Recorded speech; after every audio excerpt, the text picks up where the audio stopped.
同一个除夕，两个中国，一个在镜头里热闹非凡，一个在现实中沉默压抑。春晚被断播，军权被清空，官场互相检举成风，民间动辄入罪，强人神话正走向没落。我们来一起梳理这条从盛世叙事到永久清洗的时间线。观众朋友们好，这里是大时局，我是 Chris。今天是中国传统新年前的除夕夜，按理说这是一年中最热闹温馨的时刻，可是今年的除夕却呈现出两个完全不同的中国。一个是央视镜头里的中国，新闻播报说商业街人流鼎沸，顾客摩肩接踵，疯狂购物，商家应接不暇，服务周到，一派盛世景象。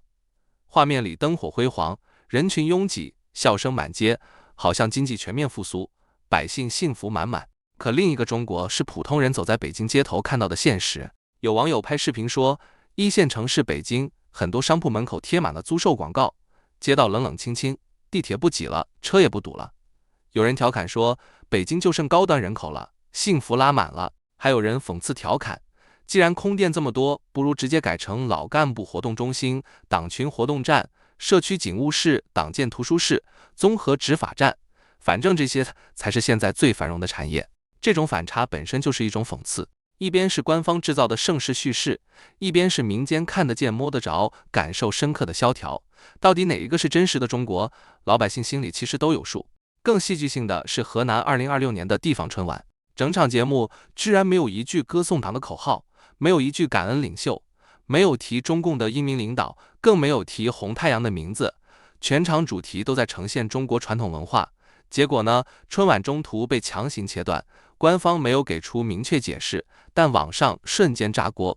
断播之后，屏幕上挂出8个字：长夜中尽，山河月明。很多网友说，这8个字说的就是人民的心声。长夜是什么？有人理解为中共统治下漫长压抑的时代。山河月明呢，是一种对未来的期待。这8个字没有一句政治口号，却比任何口号都更具有冲击力，更得人心。中共为什么震怒？因为在他的逻辑里，所有公共舞台都必须围绕唱党歌，歌颂领袖。你可以唱歌，可以跳舞，但不能忘记政治正确。而当一台晚会只谈文化不谈党，这本身就踩踏了中共的红线。海外的华人也在过节。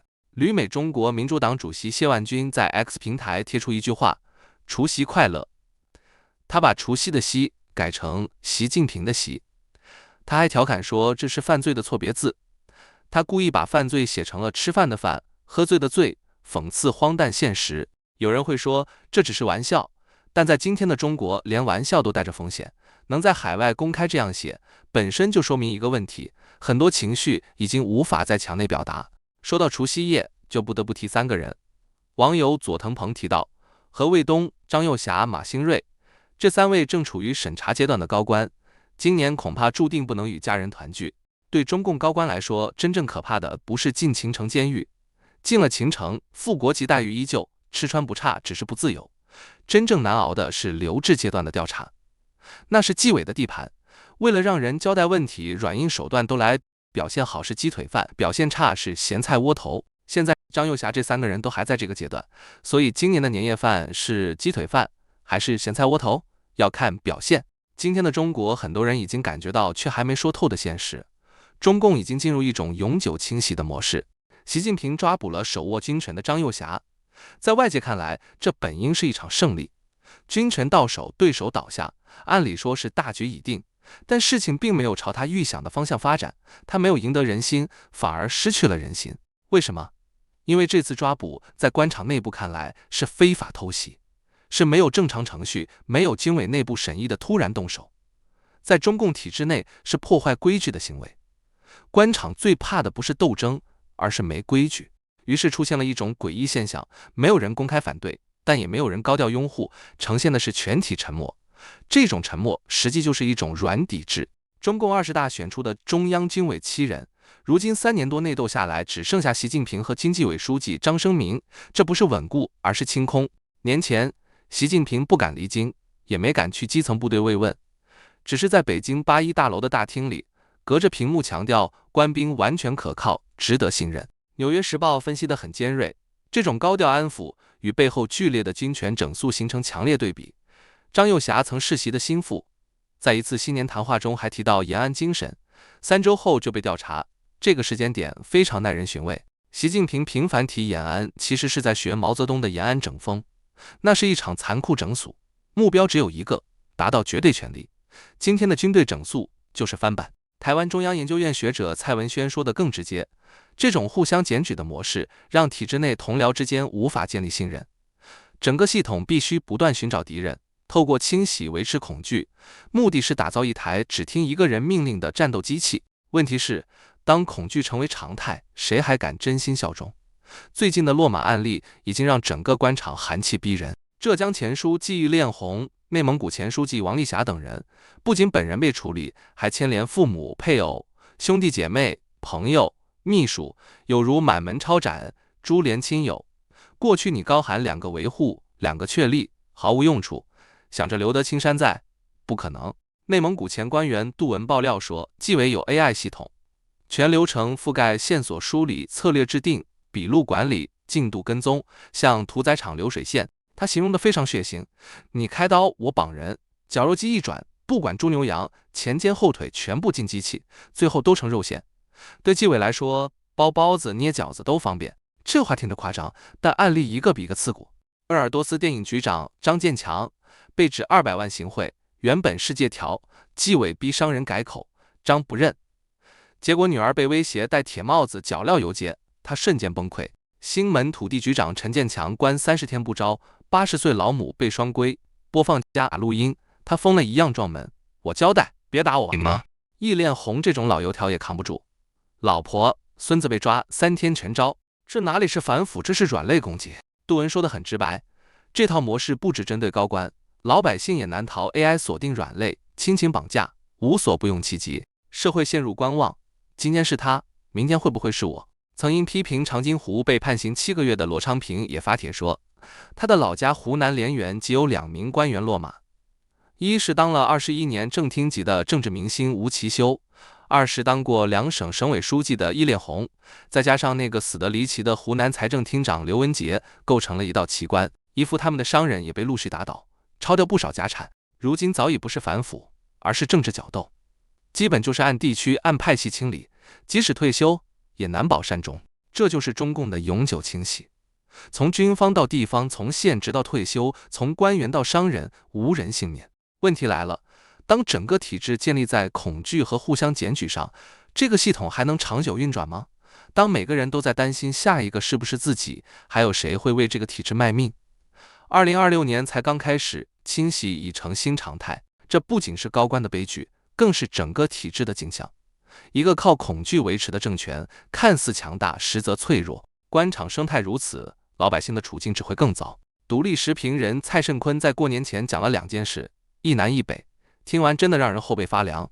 先说北京，一位朋友回北京探望父母，住在东五环外奥林匹克花园。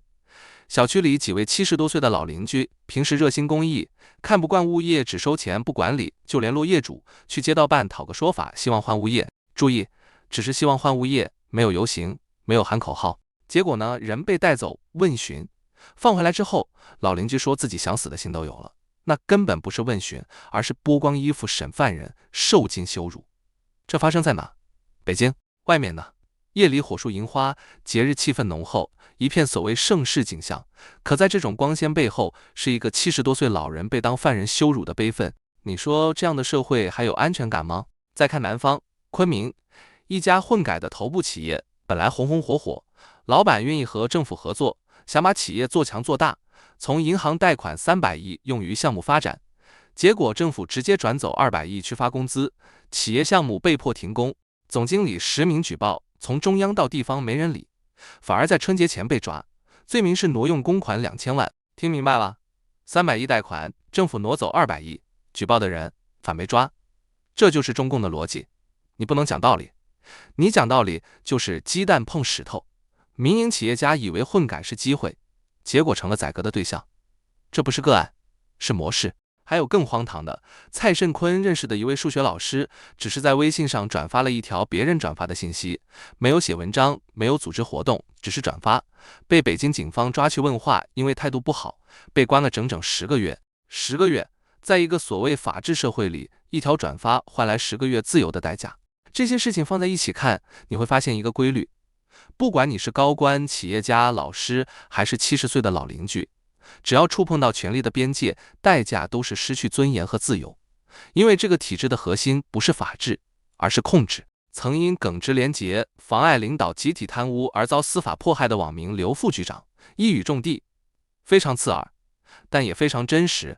打江山、做金銮、睡女人、抢财产、防造反，就是中共的基本国策。现在中共官场是痛不欲生，老百姓被高压管控，活得战战兢兢。就连那些长期舔共亲共、为中共摇旗呐喊的人，也开始翻脸了。这说明什么？说明问题已经不是反对派的问题，而是连自己人都开始怀疑。先说蔡正元，这个人过去在两岸问题上一直是中共统战台湾的标杆人物。中共大外宣经常引用他的言论，替所谓统一台湾张目，可以说他曾经是红得发紫的样板人物。结果最近因为无党籍立委高金素梅涉嫌诈领助理费，涉及人头输入中国智快筛诈领补助款被搜索侦办，2月13日以100万元交保。蔡正元愤愤不平，公开放话，如果中共对这件事无所作为，就不要再讲统一台湾。他甚至呛声说，如果他在北京当家，你敢办高金素梅，我明天导弹就到凯达格兰大道。这简直是气急败坏。更讽刺的是，2025年4月25日，蔡正元自曝因3中案被裁定带电子脚镣，不能出境。就在他即将入狱之际，中共国台办却三缄其口，没有任何声援，不但不帮，还有中共御用学者审议落井下石，冷嘲热讽。你说换谁不心寒？袁宏斌分析得很直白，蔡正元突然痛批中共两岸政策，等于当众往习近平脸上泼粪。他不是随便发疯，而是心寒之后的反击。他甚至说，北京不敢武统台湾，是因为对美国总统川普心存恐惧，除了口炮没有实际行动。这话从一个长期亲共的人嘴里说出来，意味就不一样了。再看另一个人，李毅，这位自干大五毛，一向鼓吹武统台湾，结果在川普抓捕委内瑞拉独裁者马杜罗之后，他情绪爆炸，他怒骂中共没胆量，恨习近平没有川普的魄力，不敢对台湾搞斩首行动。他还骂研究台湾问题的学者是卖国贼，但他又不敢直接点名骂习近平。